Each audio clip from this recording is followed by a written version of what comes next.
como muchas mujeres de pronto piensan y dicen, es que yo, como me he dedicado a la casa, como yo nunca he trabajado, yo no tengo que trabajar y yo no tengo por qué bajar mi nivel socioeconómico, que él haga lo que tenga que hacer para que yo pueda seguir viviendo como vivo, pues ese es un entendimiento que puedes platicar con tus amigas en un café, pero cuando eso lo vas a llevar a un tribunal, el juez te va a decir, no, discúlpeme, usted tiene una licenciatura, póngase a trabajar.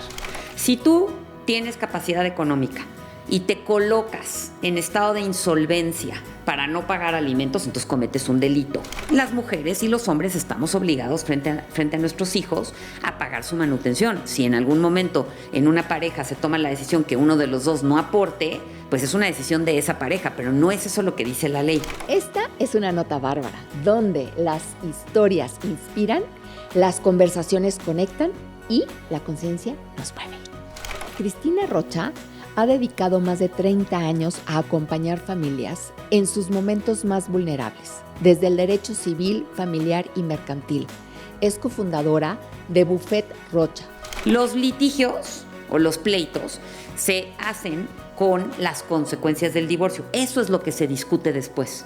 Y esas consecuencias del divorcio son básicamente los temas económicos, custodia de los niños, derechos de visitas. La violencia es una situación total y absolutamente inaceptable. Toda persona tiene que tener cero tolerancia a la violencia. No podemos seguir diciendo, bueno, estaba de mal humor, es que está cansada, está cansado, es que lo que pasa es que sí. No, yo considero que la violencia es un deal break. Que en el pensamiento digas, esto no lo voy a tratar porque va a ser un problema y qué flojera la discusión, y hoy es sábado y yo no prefiero comer tranquila y no discutir tal cosa. Eso es lo que a futuro se vuelve esta como olla express del divorcio, y entonces el día que dices basta, sale la válvula. Nos casamos enamorados, pero firmamos un contrato legal del que casi nadie habla. Un contrato que define qué pasa con tu dinero, tu patrimonio, tus decisiones y tus hijos. Si un día el amor se acaba, ¿qué vas a hacer? Antes de seguir, te pido algo muy importante. Suscríbete ahora. Tu suscripción es lo que hace posible que sigamos creando conversaciones que transforman, que informan y que acompañan a quienes más lo necesitan. Cristi, me encantaría poder entender por qué cuando nosotros nos casamos tan enamorados y llegamos a decidir casarnos, realmente sabemos qué estamos firmando el día que nos casamos, qué obligaciones son las que obtenemos nosotros al momento de firmar un acuerdo de matrimonio. Pues mira, bueno, primero que nada, muchas gracias por invitarme. Encantada de estar aquí con tu audiencia. Ojalá todo lo que platiquemos aquí les pueda aclarar dudas que tengan. Y evidentemente, pues siempre, como dicen los doctores, consulta un especialista porque cada caso en concreto es distinto y tiene sus propias aristas. A ver, el matrimonio es un evento social, es una fiesta, es una proyección de las familias, una unión de familias.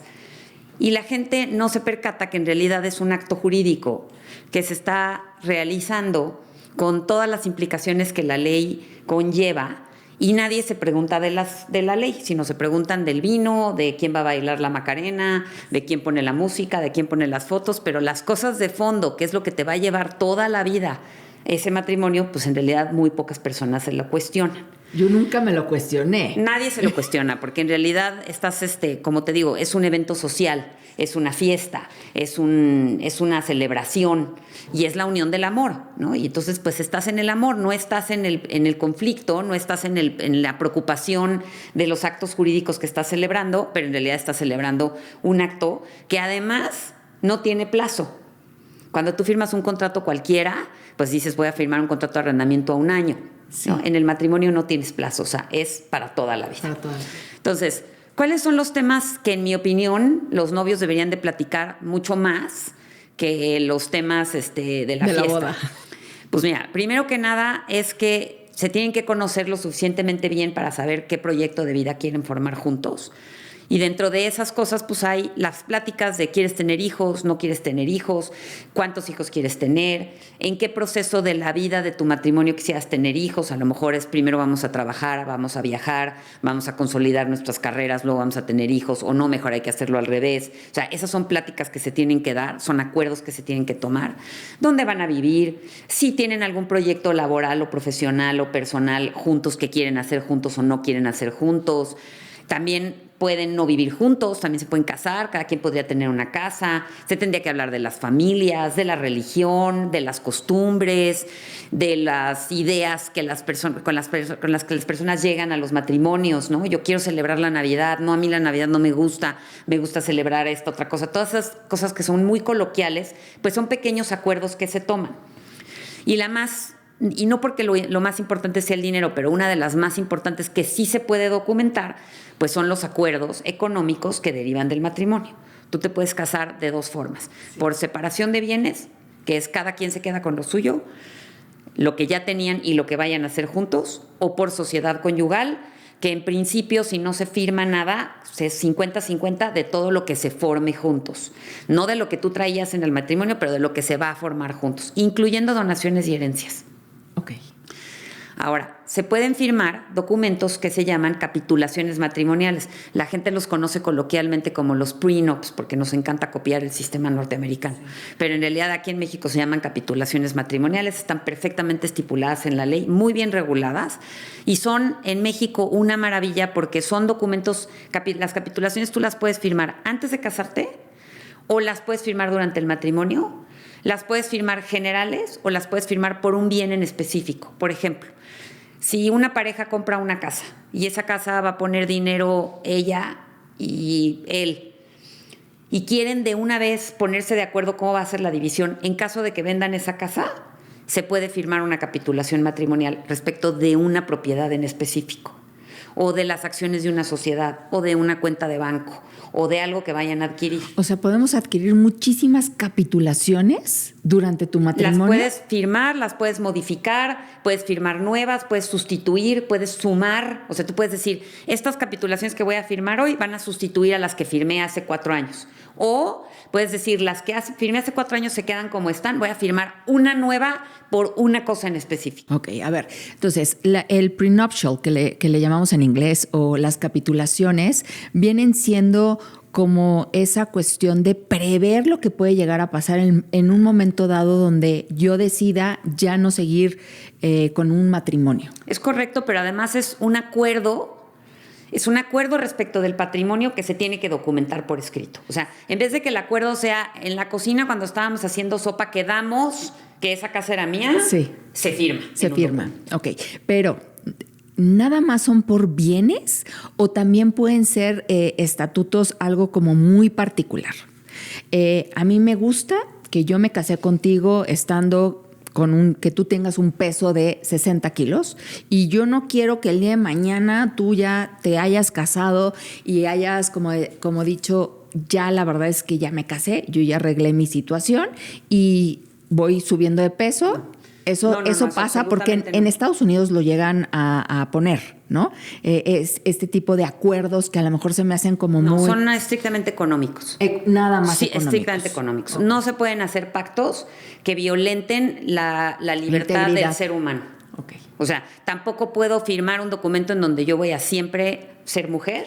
Puedo pedir una reasignación de género casada, ni mantener un peso, ni mantener una estatura, una complexión. Eso está totalmente prohibido. ¿Y qué tanto hoy en México, desde que decidimos casarnos, que lo he escuchado, es decir, oye, vienes por separación de bienes y de repente es decir, oye, ¿no me amas lo suficiente como para poder que tú digas que es separación de bienes? O sea, ¿qué tanto vienen las creencias de decir, oye, no nos amamos lo suficiente como para poder de entrada decidir que son separación de bienes? Es que yo creo que no se debe de confundir el amor con el patrimonio. Perfecto. Es decir, probablemente haya quien sí, yo no estoy diciendo ni estoy haciendo ningún juicio de valor, pero en teoría no te casas por dinero. No. Sino en teoría te casas porque tú quieres generar un proyecto de vida con una persona. Un proyecto de vida pues, donde vas a crecer, ¿no? Porque también tú te casas de una edad y en un momento en donde después puedes pensar distinto. Y también eso se vale evolucionar en un matrimonio, se vale cambiar, se vale ponerte en otro lugar, atender a las circunstancias que la vida te presente, etcétera, ¿no? Difícilmente o no me ha tocado que alguien me diga, yo no me importa nada, yo me voy a casar con esta persona porque me interesa su patrimonio. Si ese fuera el motivo del matrimonio, pues evidentemente sería muy ofensivo que la persona con la que te quieres casar te diga que te casas por separación de bienes, porque si tú te estás casando por el dinero, pues necesitas casarte por bienes mancomunados, si no estás, tu negocio no te está saliendo. Lo que pasa es que no se debería de mezclar el concepto, porque en realidad lo que te insisto, o sea, tú no te casas pensando en que te vas a hacer de un patrimonio. Tú cuando te quieres hacer de un patrimonio pides un crédito, compras una casa, te pones a trabajar, inviertes en una empresa, haces algo para obtener dinero. No piensas en con quién me puedo casar para volverme rica.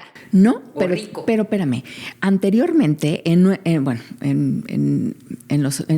otros años,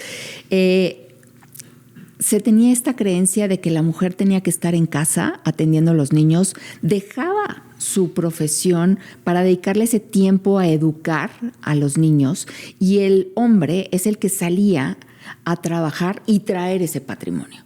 Entonces, ¿qué pasaba en ese momento cuando de repente, oye, voy a casarme y no voy a tener ninguna seguridad de que voy a obtener algún tipo de recurso económico cuando llegue a darse un divorcio? Es que mira, lo que pasa es que como funcionaba socialmente antes, sí, la ley se adecuaba a ese funcionamiento social, sí, y tenía disposiciones legales que tenían esas protecciones, okay, porque eso es lo que se usaba. Sí. Eso ya no existe. Ya no existe. Hoy estoy hablando única y exclusivamente de la legislación de la Ciudad de México. Sí. Cada estado de la República Mexicana tiene su propia legislación, entonces puede haber variaciones, sí, de lo que yo estoy diciendo conforme a otros estados. Yo estoy hablando del Código Civil de la Ciudad de México. Sí. El Código Civil de la Ciudad de México está hecho para el 100% de la población que vive en la Ciudad de México y no hay ninguna disposición en todo su articulado que distinga a un hombre de una mujer. ¿Por qué? Pues porque hoy hay matrimonios de dos mujeres, hay matrimonios de dos hombres, hay matrimonios de una mujer y un hombre y luego hay una reasignación de género de uno de los dos. Entonces ya no podría haber en la ley una distinción respecto de cuáles son las actividades de uno y las actividades de otro. Porque si lo hubiera, sería discriminatorio con, por ejemplo, una pareja de dos hombres. Si un artículo del código dijera que las mujeres que se quedan en su casa a cuidar a sus hijos tienen derecho a algo económico o algo, ¿qué pasaría con las parejas de dos hombres? Entonces, como el código tiene que estar aplicado a toda la población y tiene que cumplir con todos los requerimientos de toda la población, hoy afirmo contundentemente que no hay ninguna disposición que distinga a un hombre de una mujer.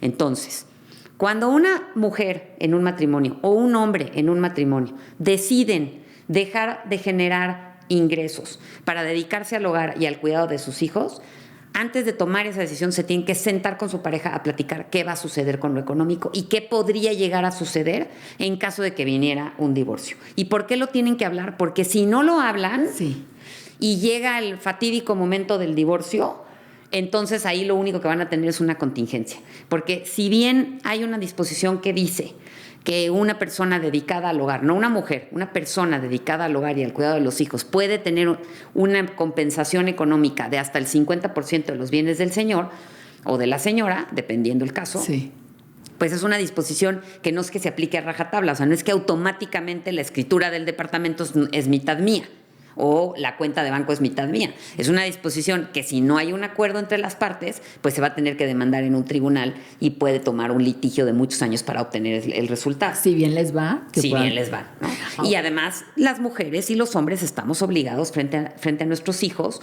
a pagar su manutención. Si en algún momento en una pareja se toma la decisión que uno de los dos no aporte, pues es una decisión de esa pareja, pero no es eso lo que dice la ley.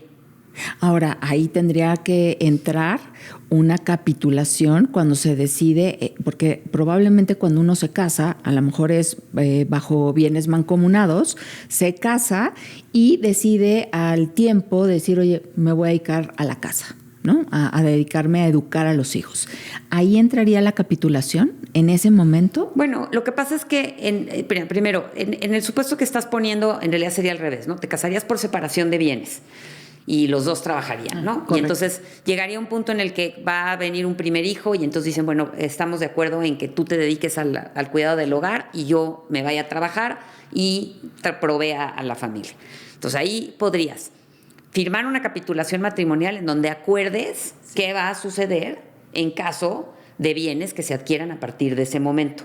Pero eso es en relación al patrimonio. Eso es en relación a si me va súper bien en mi empresa y yo puedo comprar una casa, ¿qué vamos a hacer con esa casa? Otra cosa distinta es la pensión alimenticia y la manutención.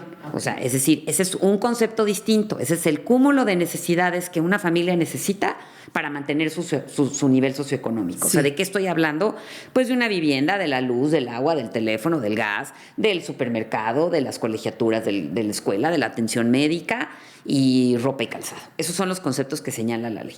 No hay en esos conceptos de pensión alimenticia un dinerito para mi guardadito para cuando sea viejita, ni hay es que pues a mí me gustan las joyitas o yo quisiera un zapatito, una bolsita. No o hay. Los viajes tampoco. Pues mira, hay un concepto que puede entenderse como entretenimiento, hay algunos conceptos que no vienen en el código estipulados, pero que sí son adecuados al nivel socioeconómico y la Corte ha sostenido que sí deben de entrar, como por ejemplo puede ser el uso de un vehículo particular, la gasolina y el seguro y todo esto del vehículo particular, etcétera, ¿no? Pero digamos que ese es un monto mensual, el que sea. Ese monto mensual es obligación de aportarse, o sea, lo tiene que aportar quien tiene los ingresos o el patrimonio para aportar. Si en una pareja uno de los dos tiene 0 y el otro tiene 100, pues evidentemente la obligación va a recaer sobre el que tiene 100. Pero si el ingreso es 40-60, 50-50, la obligación recae sobre ambos. Los dos. Hay un condicionamiento social en donde de pronto la gente dice, no, es que lo que yo como mujer hago es para mí, sí. O sea, lo que yo logro hacer es para mí, lo mío es mío y lo tuyo es para la casa. Es correcto. Eso no tiene ningún fundamento legal, o sea, no, eso no existe. O sea, tú cuando tienes la obligación de pagar alimentos a favor de menores de edad, de tus hijos o de cualquier persona o de mayores de edad con discapacidad, o aportas con todo tu patrimonio, inclusive lo que heredaste, lo que te regalaron, lo que ganaste por el don de la fortuna, dice la ley, ¿no? Que es lo que te sacaste en la lotería. Lo que sea que tú tengas, tú tienes obligación de aportar. No hay en la ley ningún concepto que diga, esto yo lo voy a guardar para mí y tú tienes que aportar para todos. Ahora, eso no existe. Esto viene siendo a partir, o sea, son desde los 0 a los 18 años, porque a partir de los 18, cuando ya los niños son mayores de edad, ¿ya no hay ninguna obligación? No, sí hay, porque el Código Civil establece que los padres tenemos obligación frente a nuestros hijos de proporcionarles un arte o oficio adecuado a sus circunstancias personales. Sí. Así dice textual la ley. ¿Eso qué quiere decir? Quiere decir que si los papás tienen una carrera técnica en carpintería, pues tienen la obligación de proporcionarle a sus hijos hasta una carrera técnica en carpintería. Pero si tú tienes una licenciatura, inclusive una maestría o un doctorado, tú sí estás obligada frente a tus hijos a proporcionarles ese mismo nivel de estudios. Y si la otra contraparte, sea mujer o hombre, no haya tenido ningún tipo de estudios, ¿qué aplica? Bueno, pues en principio si el mayor de edad de 18 años está estudiando una licenciatura, la obligación de alimentos continuaría si es que alguien de la familia estudió licenciatura. Pero el hijo de alguien que estudió una carrera técnica, por ejemplo, pues no tiene obligación de darle licenciatura. Si lo quiere hacer, lo puede hacer, pero no es una obligación legal. Entonces ahí, en ese sentido, subsiste la obligación de pagar alimentos después de los 18 años en los casos de los hijos que estén estudiando. Ok. Y esa manutención, en dado caso que ya sea el hombre o la mujer no trabajen, a pesar de que haya a lo mejor un acuerdo de 50 y 50, ¿qué pasa ahí? Bueno, lo que pasa es que, primero, la pensión alimenticia se paga no nada más con tu ingreso mensual de un salario, ¿no? Sí. Yo trabajo en una empresa y me pagan quincenalmente mi salario, sino tu obligación es con tu haber económico. ¿Qué quiere decir esto? Yo soy lo que gano y lo que tengo. Entonces, si una persona se hizo un guardadito de dinero porque ahorró, heredó de sus papás, le regaló su mamá un departamento, pero no trabaja, sí tiene obligación de aportar con su haber económico. O sea, se calcula ese haber económico para los efectos de que se haga proporcionalmente y que se distribuya proporcionalmente el gasto. solamente para hijos.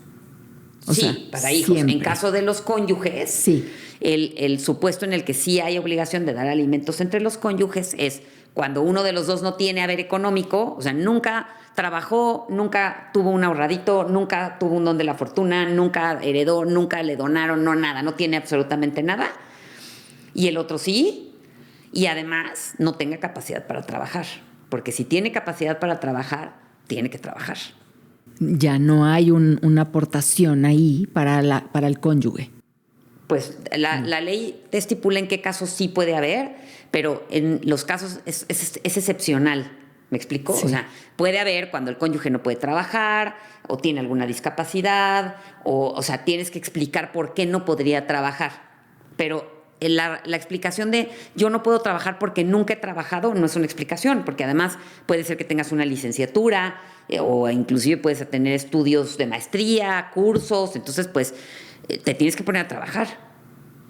Así, porque puede llegar a dar, y me pasó hace poco platicar con una persona que se estaba divorciando, ¿no? Entonces el marido dijo, no tengo trabajo, no tengo cómo darte dinero. Entonces esta manera de decir, ok, pues renuncio para no darle. Bueno, ¿vale? renuncio para no darle ese es un supuesto distinto. Si tú tienes capacidad económica y te colocas en estado de insolvencia para no pagar alimentos, entonces cometes un delito. ¿Ok? O sea, si yo tengo mi trabajo y luego tengo una casita y tengo una cuenta de banco y agarro mi cuenta de banco y se la regalo a mi tía Cuca, sí, y agarro mi casita y se la regalo a la mamá, y luego agarro y renuncio y digo, no, pues yo ya no puedo trabajar porque ya renuncié, me estoy colocando en un estado de insolvencia. ¿Y por qué me estoy colocando en un estado de insolvencia? Para no pagar mis obligaciones alimentarias, y eso no se puede y está tipificado como delito.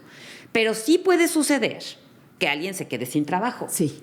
¿No? Sí, sí. Y que lo corran en los recortes presupuestales de las empresas o porque fue una gestión equivocada o lo que sea.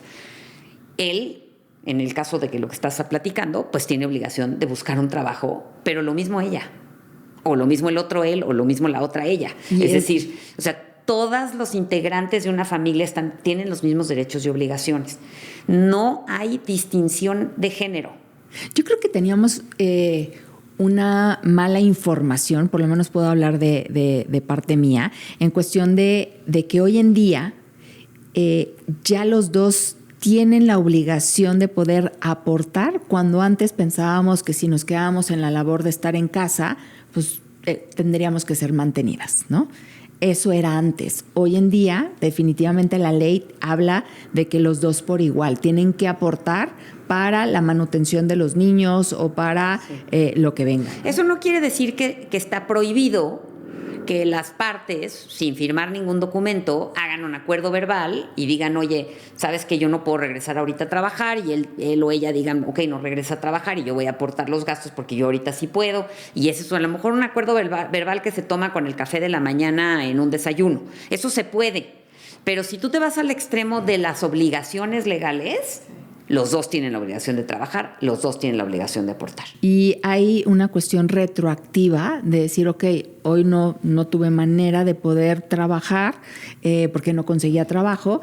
Ahí se retribuye el hecho de decir, ok, esto era lo que te faltaba a ti poner, yo ahorita lo pongo, pero ¿sí hay retroactividad en esto? No, los alimentos son un concepto de momento a momento, así señala la ley. O sea, es decir, lo que hay que pagar hoy en una casa lo tienes que pagar hoy en una casa. Sí. No es como que lo puedas poner en pausa y no pagar el gas. Entonces, si en ese momento ya lo pagó alguien, pues ya se entiende que ese es un acuerdo de que así se tenía que pagar.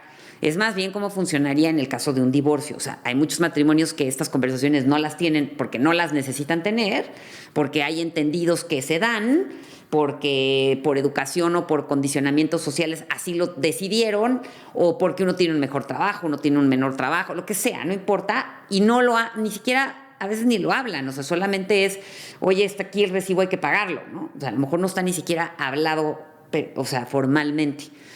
En el caso de un divorcio, que es lo que estamos diciendo, pues en el caso de un divorcio, si la persona que no ha trabajado ni ha aportado cree que solamente porque así fue en el pasado va a seguir siendo en el futuro, pues está en el entendido de un error, porque la otra persona podría decir, oye, yo ya no quiero pagar. Y es que también hay que tomar en consideración que muchísimas familias viven muy bien cuando viven en una sola casa, sí, pero cuando la divides en dos, pues también tiene que mermar un poco el nivel socioeconómico y pensar como una mujer, como muchas mujeres de pronto piensan y dicen, es que yo, como me he dedicado a la casa, como yo nunca he trabajado, yo no tengo que trabajar y yo no tengo por qué bajar mi nivel socioeconómico, que él haga lo que tenga que hacer para que yo pueda seguir viviendo como vivo, sí. Pues ese es un entendimiento que puedes platicar con tus amigas en un café, pero cuando eso lo vas a llevar a un tribunal, el juez te va a decir, no, discúlpeme, usted tiene una licenciatura, póngase a trabajar. O es que no consigo trabajo, pues en el Oxxo están contratando. Y ella tendría que aportar también el 50% Claro, de no la sé si el manutención. 50%, todo depende de los ingresos, ¿no? O sea, todo depende de los ingresos, no es a rajatabla el 50%, pero tendría que aportar. Ahora, ¿qué pasa en dado caso los niños? Cuando hay un divorcio, muchas ocasiones no se toma en cuenta el estado emocional de los niños, en todo lo que van a llegar a pasar por un divorcio. ¿Hay alguna cuestión que diga la ley que se tenga que hacer para poder proteger a los hijos? Bueno, mira, hay varias cosas aquí en relación con los niños. Primero, así como he sido muy enfática diciéndote que las mujeres en general y todas las personas que están en un matrimonio tienen los mismos derechos y obligaciones, Sí. También es para los efectos de las actividades. Es decir, este condicionamiento social del señor trabaja y la otra parte, señor o señora, no trabajan y solamente reciben. Tampoco existe en la ley un condicionamiento de que él o ella tienen que quedarse a cuidar a los niños y cuando el niño tiene calentura a las 3 de la mañana, es uno específicamente el que se tiene que parar a atender. La mamá. Pues quien toque, ¿no?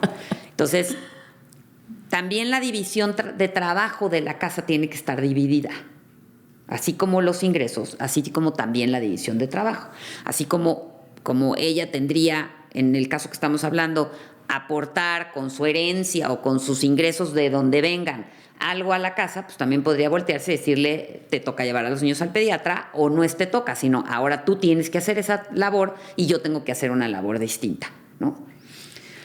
Cuando se trata del divorcio, existía en la ley, en el Código Civil de la Ciudad de México, una prerrogativa que decía que los menores de 8 años se encontraban mejor con su mamá, teniendo la custodia de la mamá, salvo que la mamá fuera generadora de violencia. Esa disposición ya no está en el código, porque te repito, no hay hoy en el Código Civil de la Ciudad de México ni una sola disposición que distinga a un hombre de una mujer, porque eso es discriminatorio.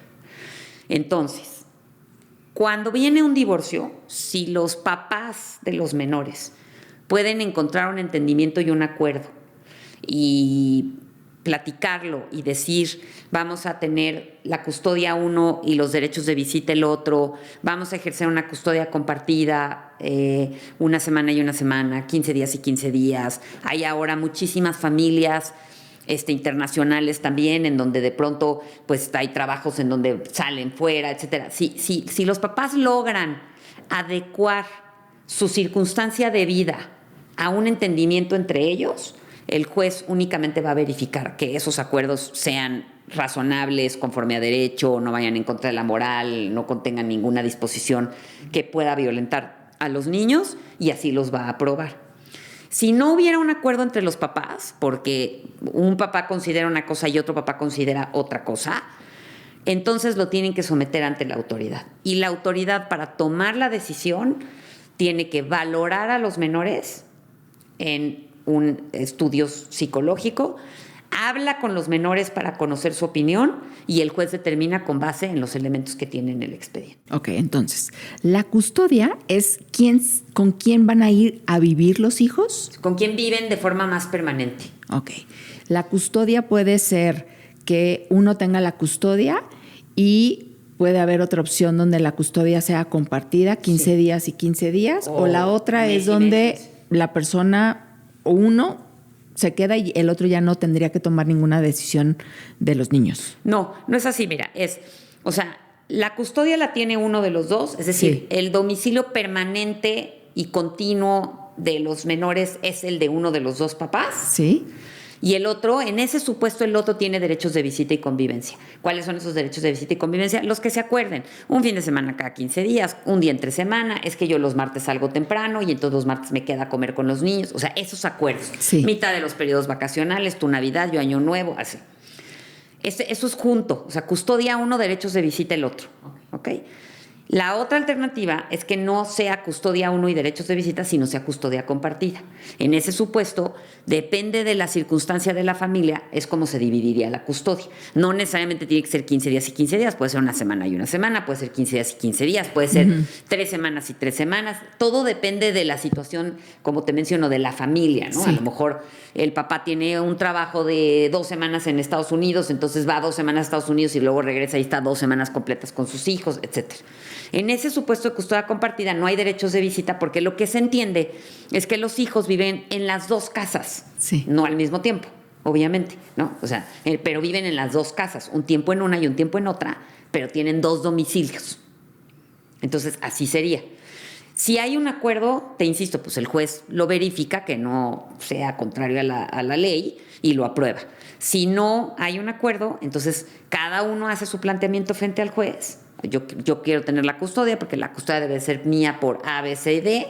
La otra parte hace su mismo planteamiento y el juez, tomando esos elementos como base, o sea, tomando lo que cada quien quiere, más una plática con los menores, más un estudio psicológico si es necesario, determina qué se hace. Y entonces las partes tienen que hacer lo que diga el juez. Pero puede llegarse a dar que solamente una de las partes pueda tener la custodia total y que la otra no pueda ver a los hijos. No, lo que no tendría la otra es derechos de visita. Ah, derechos de visita. Okay. ¿Por qué podría no tener derechos de visita una parte? Porque sea generador de violencia, básicamente. Pero en ese supuesto, el otro papá o mamá no se puede borrar del mapa. O sea, no puede simplemente decir no los va a ver y ya no los vio nunca, ya se desapareció y no existe más. Sino la ley prevé que en los casos en donde haya riesgo para los menores por violencia, por cualquier causa que haya riesgo, entonces las visitas van a ser supervisadas en un centro de justicia supervisada. Entonces los niños acuden a ese centro. Ese centro es un lugar vigilado por el tribunal. El papá o mamá que esté en esa circunstancia ve a sus hijos dentro de ese centro y después se regresan con el papá que tenga la custodia. ¿Qué te ha tocado a ti ver, de acuerdo a la experiencia que has tenido en divorcios? ¿Cuál sería para ti la causa principal de por qué la gente se divorcia? Pues mira, hay muchas. Sería difícil hacer una estadística, pero yo te voy a decir así como las principales, ¿no? Muchas veces pasa los cambios de proyecto de vida, ¿no? Te casas pensando que una cosa va a ser de una forma y luego pasa el tiempo y pues esos proyectos de vida se alejan, se distancian y de pronto las parejas se voltean a ver y dicen, híjole, ¿cómo dices que te llamas? O sea, casi, ¿no? O sea, ¿quién eres o de dónde vienes, no? Sí. Muchos temas económicos. Okay. Muchos temas económicos. He notado también que muchas veces las parejas encuentran quiebres en la intervención de las familias no nucleares, es decir, como que a la hora que se unen en su nueva familia no logran consolidar esa familia y tienen intervención de los papás. Sí. ¿No? Que se meten mucho, que ¿no? se meten mucho, a opinar. que influyen, que es que como dice mi papá, tú deberías de hacer quién sabe qué, como dice mi mamá, tú deberías de no sé cuánto. Entonces eso desgasta mucho la relación porque como que no se unen en como un frente común. Sí. Y luego, pues, evidentemente, el rompimiento de las parejas también se da con muchas tragedias y cosas tristes que suceden en la vida, que las parejas no logran trabajar y procesar juntos para superarlas, ¿no? Como una fallecimiento muerte de un hijo, como pues muchas veces pasa que alguno de los dos tiene alguna condición. Bueno, ahora he visto mucho, por ejemplo, o me han dicho que de pronto tienen alguna condición psiquiátrica que no se destapa hasta el parto, ese tipo de cosas que son un poquito como más graves que pues no logran las parejas juntas sobrellevar. Son más o menos las en general. ¿Y tú crees que para llegar a un acuerdo de un matrimonio deba la pareja conocerse antes del matrimonio, o esto es paulatinamente conforme se casan, van descubriendo? ¿Qué opinas? Pues mira, el escenario ideal es que se conocieran. Lo que pasa es que, como te digo, como la pareja es cambiante, como las personas son cambiantes, te puedes conocer, es como si sacaras una radiografía al día de la boda. Pues a lo mejor esa misma radiografía unos años más adelante no es igual. Yo creo que para que los matrimonios funcionen tiene que haber mucha voluntad, pocas expectativas, porque yo lo que veo es que hay muchas expectativas. O sea, yo escucho mucho es que debió de haber sido así, es que él me dijo que iba a ser de esta forma, es que ella me prometió esto, es que, o sea, muchas expectativas no cumplidas. Y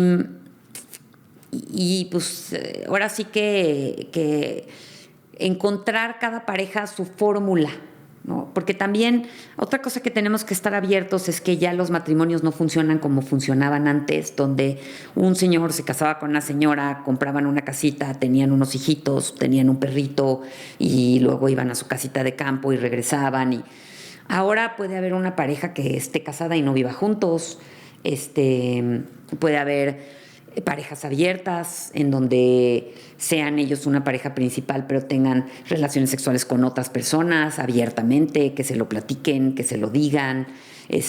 La libertad que la ley privilegia en el ser humano, la libertad de decisión, de estar casado, de estar divorciado, de unirte en matrimonio, de unirte en concubinato, de desunirte en concubinato, de desunirte en matrimonio.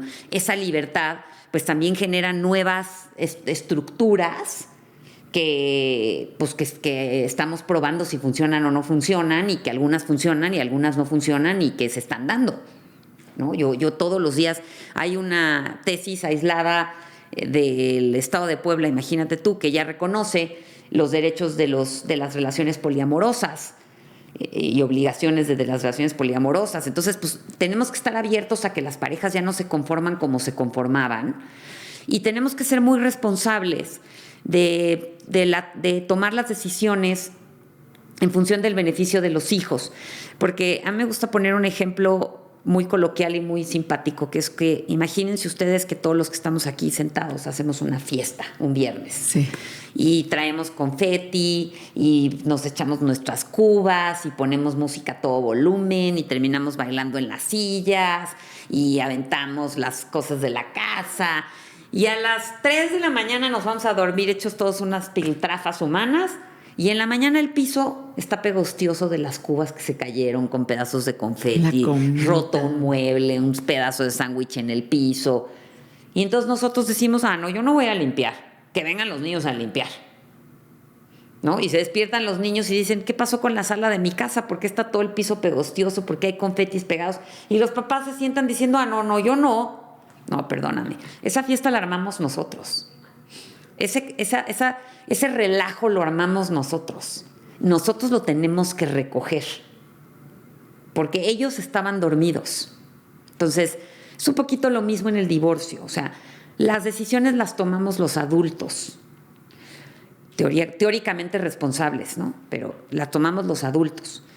Los niños viven las consecuencias, y entonces, como adultos, tenemos que hacer la toma de decisiones en privilegio de los niños. Y el privilegio de los niños no debe de ser lo que yo pienso que es el privilegio de los niños, sino debe de ser lo que realmente es el privilegio de los niños, y determinarlo correctamente. Yo veo muchas parejas, por ejemplo, que lo platican con terapeutas, valoran a los niños. Oye, los niños en este periodo tienen un apego especial con la mamá. Es importante que se queden con la mamá, y el papá lo acepta. En este momento el papá es importante que se quede con los niños por esta razón, y la mamá lo acepta. Y por otro lado, pues hay de pronto dos mamás. ¿Cuál es la mamá que se queda con los niños? Si hay dos, o hay dos papás, no hay mamá. Entonces hay que ver a los hijos. Hay que encontrar acuerdos en privilegio de ellos. Pero cuando se llega a un matrimonio ya se llega muy lastimada la relación, y a veces es más un pleito de querer ganar que en sí el de voltear a ver cómo podemos arreglar todo aquello que se rompió de la mejor manera en pro de los hijos. Pues es lo que te digo, te despiertas con el piso todo pegostioso de cubas y de confeti y con la casa rota y tienes que tener la entereza de poder decir, pues saca el trapeador porque este piso pegostioso es un asco. Pero a ver. Oye, ya llegaste ahí cansado, desvelado, crudo. Sí, tienes, sí, por supuesto, pero la fiesta la armaste tú. Sí, pero yo creo que es una forma muy idealista de pensar que así puede llegar a pasar, porque la realidad es que hay muchos actores que se llegan a meter en esta ruptura. La familia, los amigos opinan, dicen lo que deberías de hacer, lo que no, los niños. Entonces, no hay una claridad. Y yo no sé si la ley tenga también a disposición de que se tenga que evaluar a nivel terapéutico o de tener otra persona, otra figura que pueda opinar o ayudar a ver cómo se puede arreglar esto que se rompió. Bueno, a ver, como te decía, en caso de que haya un acuerdo, el juez nada más como quien dice, lo verifica y ya, ¿no? Pero en caso de que no haya un acuerdo, sí hay esas herramientas. O sea, el juez puede ordenar terapias para el núcleo familiar, puede ordenar la custodia de un lado, la custodia del otro lado, puede ordenar estos derechos de visita controlados, no controlados, puede hacer evaluaciones. Pero cuando ya estás en ese proceso, ya estás lastimando a los niños.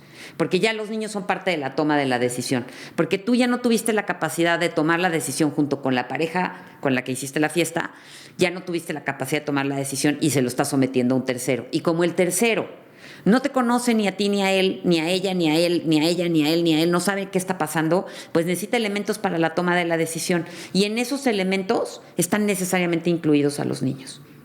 Porque tampoco puedes decidir sobre los niños sin tomarlos en consideración, ¿no? Entonces, cuando tú piensas que hay herramientas en la ley que te pueden ayudar a determinar qué va a pasar en esta ruptura de relación, tienes que estar consciente que eso ya implica un procedimiento judicial en trámite, grupos de abogados involucrados y los niños en un tribunal. Ahora, cuando ya se tomó la decisión del juez en cómo va a quedar el divorcio, una vez que ya se determina esto, ¿hay manera de volverlo a cambiar o de decir, oye, a ver, la custodia creo que no habíamos destapado que a lo mejor o en el camino cambia, ¿no? Se vuelve alcohólico, drogadicto, etcétera. ¿Cómo se puede volver a cambiar? Sí, bueno, déjame te explico esto y te explico una cosa antes, ¿no? Porque también esa es otra idea que tienen muchas personas que también sé modificar. En el Código Civil de la Ciudad de México, y eso sí es a nivel nacional porque ya lo dice la jurisprudencia de la Corte, cualquier persona que solicite el divorcio, el juez tiene la obligación de decretarlo de forma inmediata, sin importar absolutamente nada. No tienes que explicar si te cae bien, si te cae mal, si tu suegra te dijo, si no te dijo, si te pagó, si no te pagó. O sea, no hay ninguna explicación que tengas que dar. Ya no existen las causales de divorcio, ya no existe el abandono del domicilio, la separación. Había unas causales muy antiguas como la del hábito al juego, sevicias, amenazas, injurias graves, y había 18 causales de divorcio. Tú, con que presentes un documento frente a un juez y le digas, juez, me quiero divorciar, el juez tiene la obligación de decretar el divorcio. Los litigios o los pleitos se hacen con las consecuencias del divorcio. Eso es lo que se discute después. Y esas consecuencias del divorcio son básicamente los temas económicos, custodia de los niños, derechos de visitas.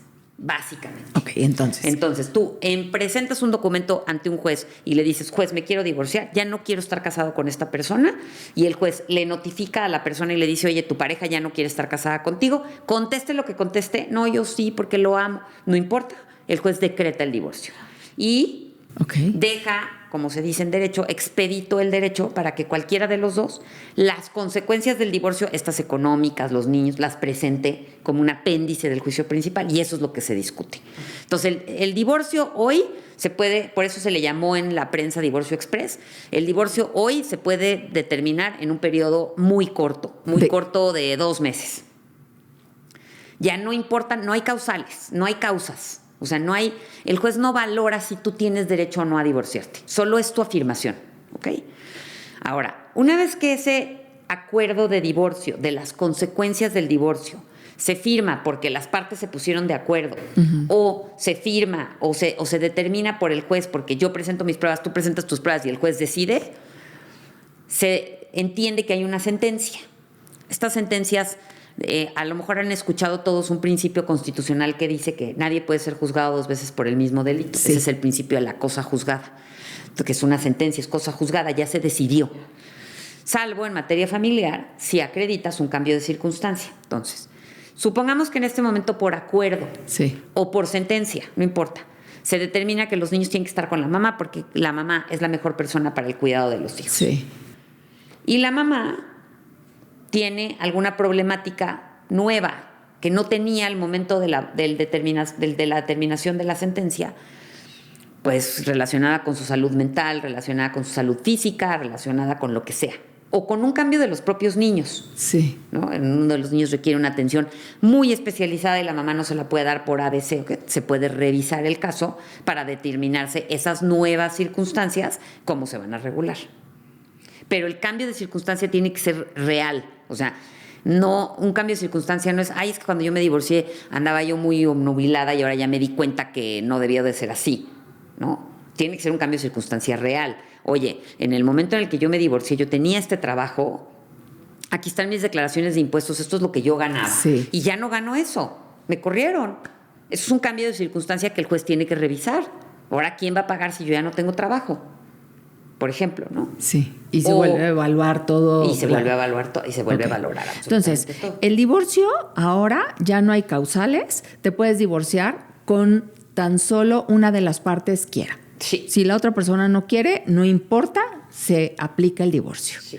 Y a partir de ahí lo único son los adendums, o sea, los anexos, vamos a decirlo así, de la custodia, la pensión y la división patrimonial en caso de que se haya división patrimonial. Y estos 3 rubros se puede ir resolviendo por separado o todos tienen. Se pueden ir resolviendo por separado, es decir, por ejemplo, puede ser que las partes estén de acuerdo en la custodia, pero no estén de acuerdo en lo económico. Entonces se discute solo lo que no estás de acuerdo y lo que sí estás de acuerdo lo firmas en un convenio.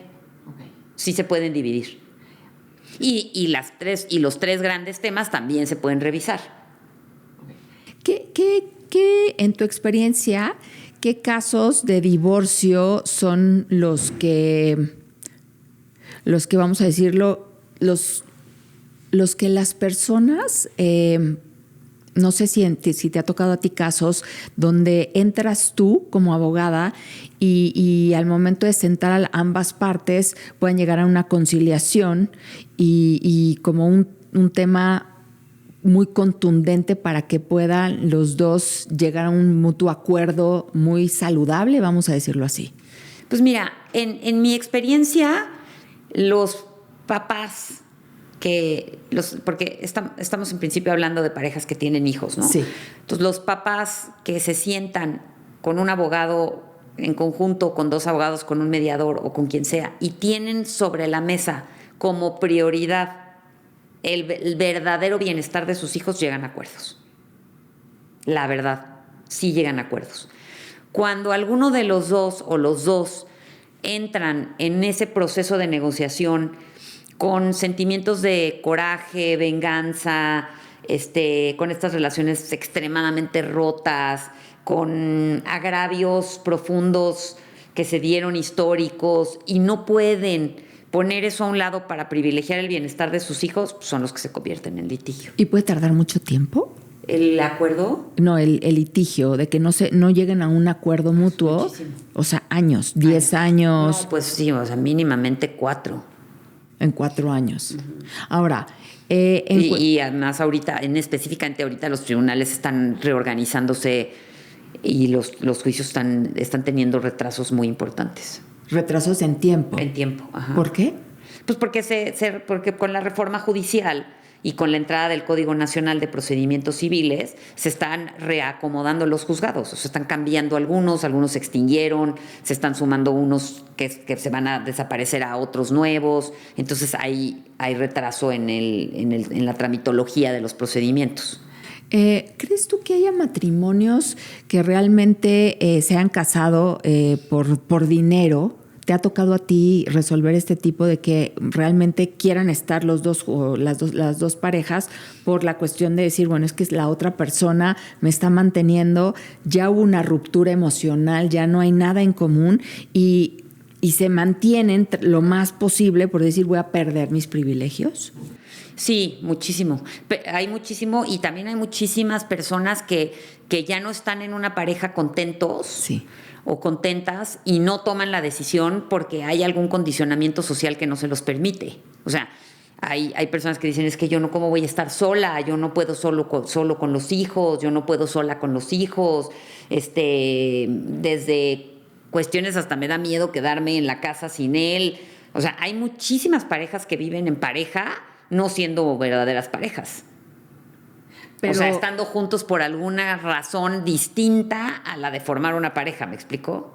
O sea, en teoría tú estás en una pareja porque estás enamorado de esa persona y porque tienes un proyecto de vida juntos y porque disfrutas de la vida juntos. ¿Por qué? Porque te gusta compartir algo o muchas cosas o poquitas cosas o algunas cosas.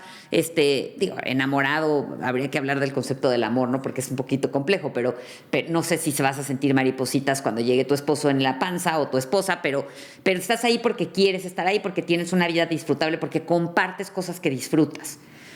Hay muchísimas parejas que eso ya no lo tienen y aún así no se divorcian. Y tú te preguntas, ¿por qué no se divorcian? Pues por muchos condicionamientos económicos, sociales, familiares. Es que mis papás me dijeron que yo me tenía que casar para toda la vida y cómo me voy a divorciar. Hasta religiosos. No me puedo divorciar, es pecado, o si me divorcio civilmente no me voy a divorciar religiosamente porque él me tiene que otorgar un documento que se llama get en la comunidad judía para que yo me pueda divorciar. O sea, puede haber un cúmulo de elementos que hagan que dos personas se queden juntas sin tener ese proyecto de pareja. ¿Y es mucho el porcentaje, crees tú? Yo creo que sí es alto. También hay periodos en los matrimonios. O sea, tampoco pienso que los matrimonios sean lineales. O sea, es decir, me caso enamorada, ya dejo de estar enamorada. No es así. O sea, también hay épocas, ¿no? O sea, hay momentos en los que tienes más conexión, hay momentos en los que tienes un poquito de distancia, pero luego puedes volver a reconectar. Hay muchísimas parejas que se reinventan. O que inclusive llegan a acuerdos nuevos. A mí me ha pasado también ver, por ejemplo, parejas monogámicas que de pronto deciden abrir su relación porque en ese nuevo periodo lo consideran conveniente. Y la verdad es que con la libertad que tenemos en la ley de tener toda la toma de decisiones que nosotros queramos, siempre y cuando sean consensuadas con las otras personas, reales, abiertas, auténticas, etcétera, o sea, que no estés obligando a nadie a nada, pues ahora se abren muchas vertientes a estas parejas que se pueden ir transformando. Y ahorita lo estás viendo mucho, que hay matrimonios que lo están haciendo, o sea, decir qué cosas le podemos adicionar o hacer en pro de seguir juntos, porque iniciamos con un proyecto de vida, nos casamos a lo mejor para toda la vida, pero necesitamos como retomar eso, ¿no? Por el cual estamos juntos. Yo creo que hay muchos, o sea, yo creo que, debe de haber a lo mejor hasta estudios psicológicos que te marcan esas pautas, ¿no? Pero uno de los que últimamente he visto mucho es como ese momento en el que los hijos se van de la casa, ¿no? Y entonces la pareja se voltea a ver como diciendo, bueno, ok, perfecto, ¿y ahora nosotros qué hacemos o qué? Cuando nuestra conversación era, fulanita ya llegó de la escuela, perenganito quiere ir a la fiesta tal, y de pronto ya no están, y entonces pues, ¿qué hablamos o qué hacemos? Y se reinventan. Por ejemplo, he visto que se acercan a temas espirituales, hacen clases de yoga juntos, hacen meditación juntos. O sea, buscan ahora un nuevo proyecto. Tienen una casita no sé dónde y entonces cultivan en la casita de no sé dónde. Y hay otras que también toman acciones de otro tipo, como abrir su relación a terceros, como generar o sea, como darse espacios de sexualidad distintos a los que tenían previstos. O sea, pues yo creo que hoy por hoy, te insisto, mientras todo sea consensuado, pues todo se vale. ¿Qué sí, desde tu punto de vista, debe de ocurrir un divorcio? A lo mejor una adicción o una violencia, no sé. Violencia sin duda. Sin duda. La violencia es una situación total y absolutamente inaceptable. Toda persona tiene que tener cero tolerancia a la violencia. cero tolerancia a la violencia. No podemos seguir minimizando el problema. No podemos seguir diciendo, bueno, estaba de mal humor, es que está cansada, está cansado, es que lo que pasa es que sí. No. Yo considero que la violencia es un deal break. Total y absolutamente. Ahora, sí hemos observado que hay muchas personas que están utilizando la violencia de género para fines económicos. Es decir, yo te acuso de violencia para luego llegar a un acuerdo económico contigo y con eso resolver mi divorcio de forma rápida y eficiente. Sí. Y yo no estoy nada de acuerdo con esa estrategia. A mí me parece que eso es una extorsión.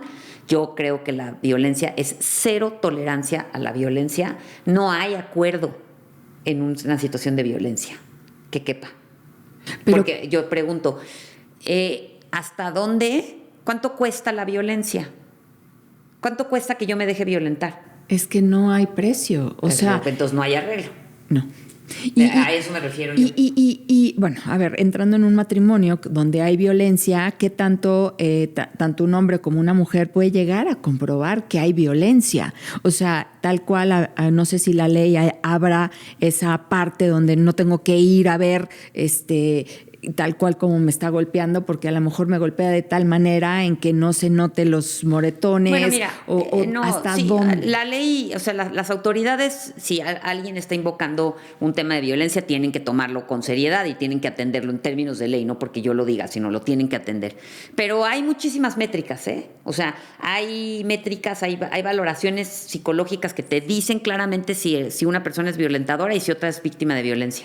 O sea, métricas muy claras. Sí, pero esas métricas se hacen en pruebas periciales. Sí, pero por el otro lado ahorita comentas, hay a lo mejor una mujer o un hombre que va y arma todo un escenario donde en teoría hay violencia por quedarse económicamente con el patrimonio. Ajá, pero no, o sea, lo que yo me refiero con eso es que no porque arme todo ese caso ya lo tiene ganado. O sea, es decir, si yo ahorita en este momento salgo de aquí y yo voy y presento una denuncia diciendo que tú me violentaste porque así me sentí, porque además me puedo sentir así, no tengo derecho a sentirme como yo quiera, pues van a hacerme pruebas objetivas y van a determinar que tú no eres una violentadora y yo no soy una víctima de violencia y que esa situación no se dio. Haya cámaras o no haya cámaras, haya videos o no haya videos, ¿no? O sea, la verdad es que esos casos armados se caen porque cuando tú invocas la violencia, tienes circunstancias de modo, tiempo y lugar que son siempre las mismas. Entonces, si yo ahorita cuento una mentira y me la preguntan 8 meses después, pues no me acuerdo si llegué 8:42 o en realidad eran 8:43, si cuando yo llegué hacía frío, hacía calor. Hay ciertos detalles que se te van olvidando y las autoridades tienen muchas herramientas para determinar cuando sí hay violencia y cuando no hay violencia. ¿Qué tanto hay corrupción en este tipo de casos? O sea, corrupción de que compren a la ley para decir que no hubo violencia. Mira, sería deshonesto de mi parte decirte que no hay corrupción, porque estamos en un país lleno de corrupción. Sí. Pero la buena noticia es que estos casos son revisados por muchas diferentes autoridades. O sea, esto empieza con un ministerio público en una carpeta de investigación, luego pasa con un juez de control a una carpeta judicial, de ahí puede haber recursos de apelación, amparos, recursos de revisión. Entonces, como es una cadena larga de muchas diferentes autoridades y como dura en el tiempo, que alguien a mí ahorita me diga que tú puedes corromper al sistema de la A a la Z, o sea, desde el día 1 hasta el último de los días, tengo mis dudas. No creo que se pueda. ¿Qué tanto? ¿Qué le dirías tú a un hombre o una mujer que están sufriendo este tipo de violencia y que están atados a un matrimonio por creencias de que el matrimonio es para toda la vida, que socialmente está no aprobado hacia allá afuera, en cuestión también económica? O sea, ¿cuál sería tu...? Para mí es una decisión muy personal, sí, porque cada persona piensa y vive sus vivencias de acuerdo a sus propias experiencias. En mi opinión, la política cero tolerancia a la violencia implica romper con esas creencias, levantarte de tu silla, moverte del lugar, hacer lo que tengas que hacer, creerte que eres capaz de hacerlo y hacerlo. No concibo que alguien pueda tomar la decisión, es mi opinión personal, no concibo que alguien pueda tomar la decisión de permanecer en un matrimonio violento por dinero, por ejemplo.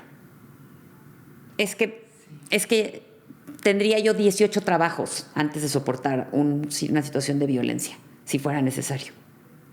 Me trabajaría de lunes a domingo 365 días del año durmiendo 2 horas, pero no soportaría la violencia. Entonces, cuando uno en su vida lleva la política de cero tolerancia a la violencia, debe ser cero tolerancia a la violencia.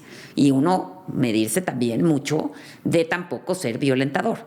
Sí. Porque de pronto es fácil pensar que tienes una cero tolerancia a la violencia y de pronto tú ser una persona violenta. Entonces, es cero tolerancia, no la ejerzo, no la permito, no la respeto, no la cuido, no la apapacho, no la oculto, no la solapo.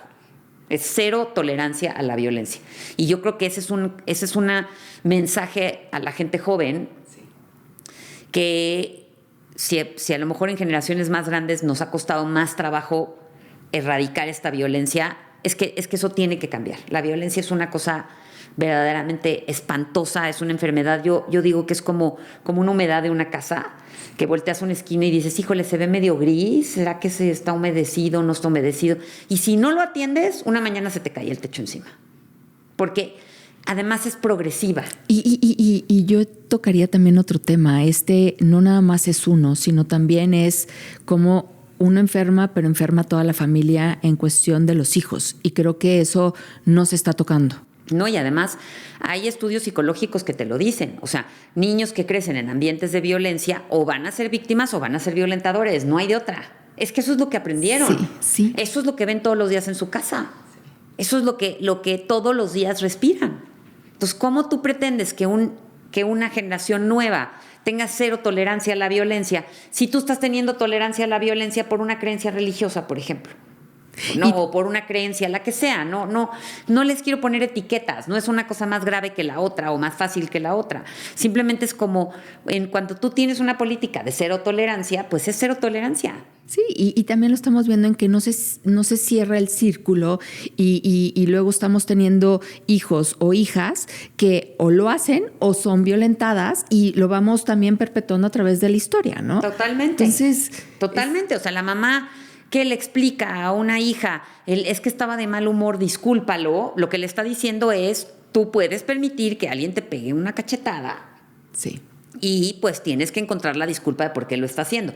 Porque además hay otra cosa, ¿eh? O sea, la violencia no es solo la cachetada. Hay muchos tipos de violencia. Emocionales. Por supuesto. Y la violencia de minimizar a la persona, de hacerla sentir mal. O sea, hay una cantidad, digo, en la ley hay tipificadas creo que 17 o 18 tipos de violencia. Entonces, hay que vivir no estoy diciendo que vivamos alerta a estar todo el día pensando que todo mundo está siendo violento a tu alrededor, pero cuando tú sientes dentro que hay una conducta o una situación que no está correcta, no la puedes desechar. Sí. La tienes que revisar.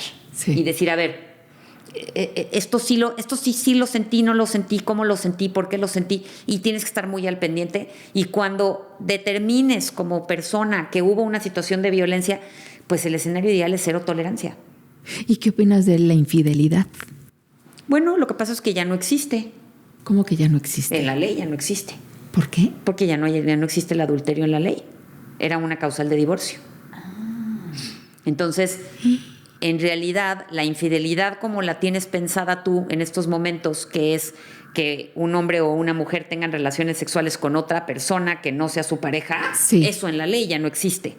Ahora, puede haber conductas que socialmente no sean adecuadas y se puede referenciar a las relaciones sexuales con persona distinta, pero también se puede referenciar a contigo no platico y platico con mis amigos, se puede referenciar a soy infiel porque te digo que no tenemos dinero y sí tengo dinero para lo que yo quiero y no para lo que tú quieres. O sea, en la cabeza del común la infidelidad es sexual, pero esa ya no existe en la ley.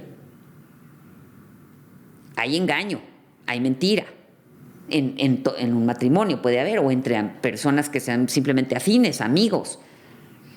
Ahora, qué interesante lo que platicamos ahorita, Cristi, porque tiene que ver con determinar qué esperas de un matrimonio, o sea, en sentido de qué sí vas a permitir y qué no vas a permitir. O sea, no tanto las expectativas de lo que hablamos, de decir muchas veces se rompe por las expectativas, pero definitivamente sí es establecer lo que sí es, lo que sí quieres y lo que no quieres, ¿no? Claro. No vas a permitir una violencia, probablemente una infidelidad o ese tipo de causales que probablemente ya salieron fuera de la ley, pero están dentro de tus creencias, de tus valores, de lo que realmente es para ti un matrimonio. Pero es que esos son los acuerdos. O sea, es decir, cualquier cosa que sucede en un matrimonio que no está pactado por los dos, pues es una infidelidad. O sea, es una mentira.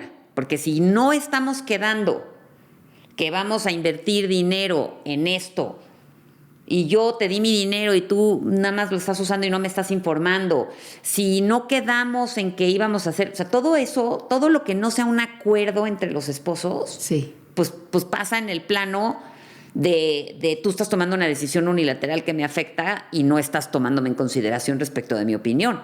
Porque puede ser en el ámbito sexual o puede ser en el ámbito económico, o puede ser, por ejemplo, hace poco me platicaron de un asunto de un señor que nunca le dijo a su esposa que había cambiado de trabajo. Se iba todas las mañanas a trabajar, sí, pero se iba a una cafetería, abría su computadora y hacía otras cosas porque lo habían corrido y no se atrevía o no quería o no le quiso decir a ella que la corrieron. Muy común. Y entonces yo digo, eso es una infidelidad. O sea, eso es, yo no te estoy comunicando, yo te estoy diciendo que me estoy yendo a mi oficina a trabajar cuando me estoy yendo a una cafetería. Te estoy mintiendo. ¿Eso dónde puede venir en un acuerdo? Oye, renuncié o me corrieron, no tengo trabajo, necesito que tú trabajes, o qué vamos a hacer con esto, o qué vamos a hacer con aquello. Esos son acuerdos. Pero que yo me vaya todas las mañanas a una cafetería a decirte que estoy trabajando y que estoy ocupadísimo, cuando en realidad estoy sentado en una cafetería haciendo no sé qué, pues eso está peor que una infidelidad. Ahí no hay un acuerdo.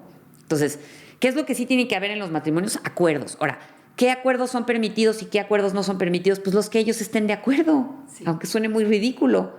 Porque si hoy puedes tener un matrimonio abierto con otras personas que incluyan ese matrimonio, sí, para relaciones sexuales o para otras cosas, pues hoy se vale todo lo que esté acordado. Lo que no se vale es lo que no se acuerda. Lo que pasa es que yo creo que hay mucha omisión, pensando que hay un pensamiento crítico de parte de la otra persona, de decir, bueno, pero es que de acuerdo a lo que vi, pensé que no era por ese lado. Entonces, creo que hay miedo de poder sentarse antes de adquirir un compromiso, porque es un compromiso al final del día donde los dos están acordando ciertas ciertas reglas, vamos a decirlo, de lo que es un matrimonio para cada uno, porque para ti puede ser un matrimonio con tales reglas y para mí otras. Entonces no se está teniendo esta comunicación. Creo que ahí vamos a entrar en la parte de la comunicación, el tocar temas tan difíciles que a lo mejor en mi época jamás en la vida mi mamá supo cuánto ganaba mi papá. O sea, desde ese punto de vista, creo que hoy en día es necesario tener que sentarnos y tocar temas que a lo mejor van a ser incómodos, pero son necesarios para el bien del compromiso que vamos a adquirir en un matrimonio. No, y además te digo otra cosa. En la medida en la que en el pensamiento digas, esto no lo voy a tratar porque va a ser un problema y qué flojera la discusión, sí, y hoy es sábado y yo no prefiero comer tranquila y no discutir tal cosa, eso es lo que a futuro se vuelve esta como olla express del divorcio, y entonces el día que dices basta, sale la válvula disparada hacia el universo y rompe todo lo que está en su camino, porque no hay manera de establecer una relación sana, sí, sin la comunicación. Y si a veces la comunicación implica una discrepancia de ideas, por no decirle un pleito, una diferenciación de ideas, pues tienes que tener la suficiente madurez para escuchar lo que te está diciendo tu pareja, para poder emitir tu opinión correctamente y encontrar acuerdos. Oye, esto sí, esto no. Hay muchísimas parejas, por ejemplo, que dicen, a mí me gusta practicar este deporte y a ti no te gusta practicar ese deporte. pero a ti, en cambio, te gusta muchísimo hacer esta actividad con estas amistades. Yo no participo en esta actividad, tú no participas en mi deporte, yo no te doy lata, tú no me das lata, y es un acuerdo. Está mal o está bien, es un acuerdo. ¿No? O sea, no hay víctima ni victimario. Es yo quiero esto y tú cómo lo podemos transitar para que para ti sea aceptable. Yo creo que también es trabajar mucho la parte de las creencias, ¿no? Porque anteriormente también había esa cuestión de que nos casamos y eres tú mi posesión, ¿no? O sea, el hombre es el que asumía el hecho de que estás bajo mi cargo, vas a hacer lo que yo diga, ¿no? Y creo que hoy en día, la ley nos lo ha puesto muy claramente cuáles sí y cuáles no. Entonces, creo que hemos cambiado también a través de los años y que lo que antes se supone que era un matrimonio, hoy en día, pues creo que está bastante claro cuáles son los derechos que estamos adquiriendo al momento de casarnos, ¿no? Y yo creo que lo que necesitamos es, o sea, la ley nos marca la pauta para, como sociedad, tener esas conductas. O sea, lo que es la ley es eso, son las pautas, las conductas que todo mundo tiene, ¿no? O sea, la ley te dice qué es lo que tienes que hacer y qué es lo que no tienes que hacer. El problema que yo estoy viendo hoy en día es que la sociedad va unos pasitos atrás de lo que señala la ley. Sí. Entonces, estas ideas como que hombres y mujeres somos exactamente iguales frente a la ley, son ideas que hay personas que pelan los ojos y dicen, ¿cómo? ¿Pero por qué si yo estaba pariendo niños? Sí. O ¿pero por qué si yo quedé? O sea, pues porque así, eso es lo que señala la ley. Lo que tenemos que hacer es avanzar como sociedad, adecuarnos a lo que dice la ley, entendiendo eso. Entonces, así como mujer, por ejemplo, sabes que se te va a exigir el pago de alimentos, pues tú también como mujer te vas a voltear con tu pareja y le vas a decir, oye, esto lo vas a tener que hacer tú porque yo no tengo tiempo. O también que me permitas, porque anteriormente se pedía permiso al marido para poder trabajar, porque el marido decía no. Sí, bueno, pero eso sí quedó ya muchos años atrás, porque eso del pedir permiso, o sea, eso está desde la Constitución, la libertad laboral, o sea, cuando alguien dice es que yo le tengo que pedir permiso a mi marido, sí se está colocando en 1950. O sea. Pero lo he visto, y bastante seguido. Sí, pedir permiso. Sí, es que ahí sí, eso sí siento me parece escalofriante, ¿no? Porque tu desarrollo profesional y personal no tiene que estar supeditado a la decisión de un tercero jamás, es tu libertad. Totalmente, pero México es un país machista. Y eso también, yo creo que lo que comentas, está la ley, nosotros estamos un paso gigante atrás conforme a las reglas sociales. Pero más o menos, porque estás hablando de un sector de un nivel socioeconómico muy chiquito, En otros sectores, en el 90% de la población, hombres y mujeres trabajan por igual. Perfecto. O sea, eso no lo ven así. O sea, estás hablando de un nivel socioeconómico privilegiado en donde tienes la posibilidad de dejar de trabajar para cuidar a tus hijos. Sí. Porque el 90% de las familias en México con un sueldo no viven, Claro. No, o el 95%. Tienes toda la razón. Entonces, en realidad estás hablando de una élite muy chiquita, en una sociedad muy grande, en donde en realidad todo mundo está adecuado a lo que señala la ley y nada más hay un pequeño grupo de nivel socioeconómico que por la razón que sea, porque no lo quiero calificar, pues sigue pensando como se pensaba en esas creencias antiguas que también a cierto punto llegan a ser medio cómodas. Claro, tienes razón. No pregunto cuánto gana, porque mientras yo pueda firmar con la tarjeta, pues yo ni pregunto. Pues ¿para qué pregunto? Donde me contesten. Sí. No, y donde me cuenten, y donde me digan que está limitado, y donde, o sea, pero eso es un nivel socioeconómico. El 90% de las familias en México se sientan a pagar las cuentas juntos y hablan de la economía en conjunto. La conocen los papás, la conocen los hijos. Sí. La verdad. Sí. Entonces, ese es el pequeño núcleo que hay que modificar. Porque además es muy dañino para la pareja porque no genera parejas igualitarias. Las parejas igualitarias son las parejas en donde los dos tienen los mismos derechos y obligaciones, se respetan los derechos y obligaciones de ambos y se hacen acuerdos. Eso es. Donde hay una supeditación, estás hablando de un trabajador y un empleado. Un jefe y un empleado. Y ahí nunca va a haber equilibrio. Siempre va a haber abuso. Entonces, es muy importante generar matrimonios igualitarios. Sí, coincido contigo. Y creo que tenemos que conocer mucho más estos temas, ponerlos sobre la mesa para poder seguir creando conciencia y saber cuáles son nuestros derechos, ¿no? Y que tenemos que seguir evolucionando y por el bien de nuestras generaciones que vienen. Claro. Entonces, estamos llegando ahorita al final, Cristi, de este episodio, y me encantará escuchar una pregunta que suelo hacer comúnmente, que es, si tú tuvieras la oportunidad de escribir una nota bárbara, ¿qué cosas son las que para ti serían ese eje donde vendríamos cambiando totalmente la forma en cómo nosotros llegamos a obtener o a casarnos, de tal manera en no llegar a esos puntos de un divorcio? Pues mira, yo creo que lo más importante es la comunicación y lo que acabo de decir, o sea, la igualdad. Somos exactamente iguales en derechos y obligaciones. Entonces, todas las cosas que suceden dentro de un matrimonio tendrían que ser responsabilidad de las personas que lo conforman, de manera igualitaria. Buenísimo. Pues muchas gracias, Cristi. Y ya para finalizar este episodio, darte las gracias y comentar que a veces uno se casa por amor, pero el llegar hacia un matrimonio tiene que ser un acto de conciencia. Muchísimas gracias y espero que te haya gustado el episodio y por favor suscríbete, que te quiero ver pronto. Gracias.